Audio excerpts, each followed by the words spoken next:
अमरीश जी, पहली बार ये बात हुई है कि किसानों ने अपना जो मूल मुद्दा था।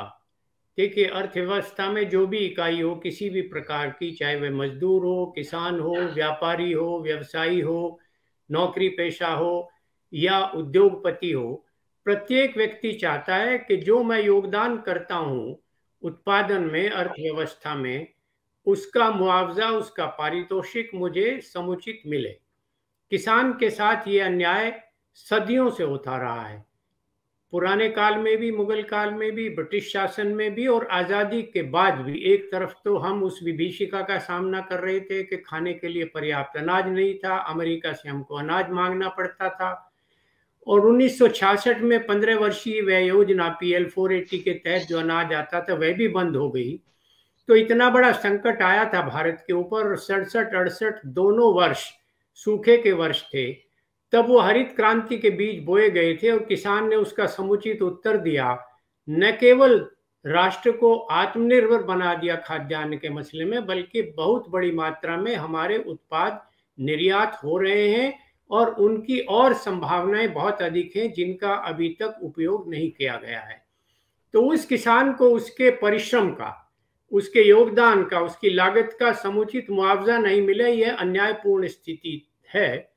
1966-67 में प्रथम बार मिनिमम सपोर्ट प्राइस, न्यूनतम समर्थन मूल्य प्रणाली का प्रादुर्भाव हुआ।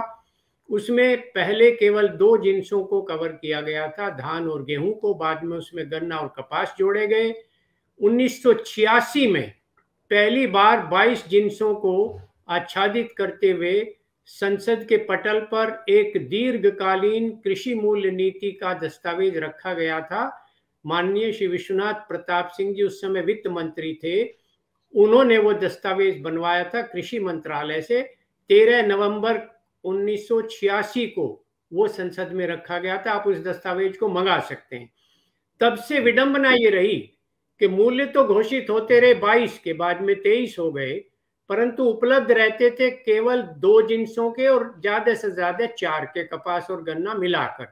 और वह भी केवल ज्यादातर 2 राज्यों में, पंजाब और हरियाणा में। पहले तो एक ही राज्य था दोनों में। और तो और पश्चिमी उत्तर प्रदेश में भी जमुना के इधर, हरियाणा की ओर तो सारी खरीद हो जाती है अनाज की, और हमारे पश्चिमी उत्तर प्रदेश में जो वहीं बॉर्डर के ऊपर है वहां उसकी खरीद नहीं होती। वहां केवल गन्ने के लिए न्यूनतम समर्थन मूल्य मिलता था। उसके लिए 1955 में कानून बना था, गन्ना क्रय अधिनियम, जिसके अंतर्गत यह प्रावधान है कि 14 दिन के अंदर भुगतान होगा। और जो राज्य परामर्शित मूल्य है, जो केंद्र परामर्शित मूल्य से ज्यादा है, जिसको CAP और SAP कहते हैं, सेंट्रल एडवाइस प्राइस और स्टेट एडवाइस प्राइस, उसकी वैधानिकता भी 24 वर्ष के लंबे न्यायालय उनके विवादों के बाद सुप्रीम कोर्ट ने उसकी वैधता को होल्ड करके रखा। उसके बावजूद भी जब से ये सरकार आई, 2016-17 के सीजन में 8,000 करोड़ रुपया बकाया था। उससे अगले साल 10,000 हुआ, उससे अगले साल 13,000 हुआ, उसके बाद 19,000 करोड़ हुआ। और इस वर्ष भी, जैसे कि सवित मलिक जी ने बताया, अभी भी 4,000 करोड़ से ऊपर बकाया है। तो मेरा ये कहना है कि किसान आंदोलन से पहली बार ये बात सिद्ध हो गई कि अब कोई भी सरकार इस बात की अनदेखी नहीं कर सकती। और इस विषय को उन्हें ये कहते कहते बार बार रट लगा रहे थे, हठधर्मिता से और जिद से, कि MSP तो है और रहेगी। हमारी मांग ये थी और किसान की मांग ये थी कि MSP जब आप घोषित करते हैं तो उस सारी MSP की गारंटी होनी चाहिए। जब तक उसको वैधानिक दर्जा नहीं दिया जाएगा ये संभव नहीं होगा। सरकार ने इसको मान लिया।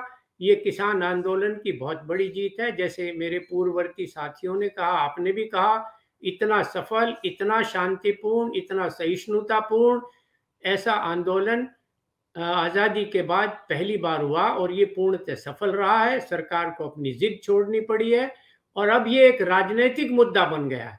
जो बात आपके याद होगा, मैं पूर्व चर्चाओं में भी कहता रहा हूं कि प्रत्येक राजनीतिक दल को, चाहे वो सत्ता में बैठा है अथवा सत्ता में आने के लिए लालायित है, उनको इस मांग को अपने नीति पत्र में, अपने कार्यक्रमों में सम्मिलित करना पड़ेगा।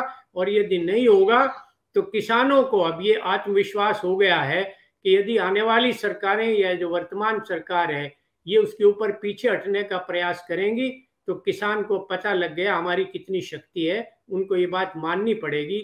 इसके लिए मुझे किसान पूरे समुदाय का और आप जैसे मित्रों का जो मीडिया में सरकार का विरोध और उनका क्रोध, उनका आक्रोश मोल लेकर इस मुद्दे को उठाते रहे, बहुत ही आज प्रशंसा आपकी मुझे करनी है, बहुत अभिनंदन करना है, किसानों का अभिनंदन करना है। बहुत बड़ी सफलता उनको मिली है और आने वाले वर्षों में किसान की आर्थिक समृद्धि और उसके जीवन से जुड़ा हुआ ये प्रश्न हमेशा ज्वलंत रहेगा। सरकार को ये करना पड़ेगा, अब इससे कोई पीछे नहीं हट पाएगा।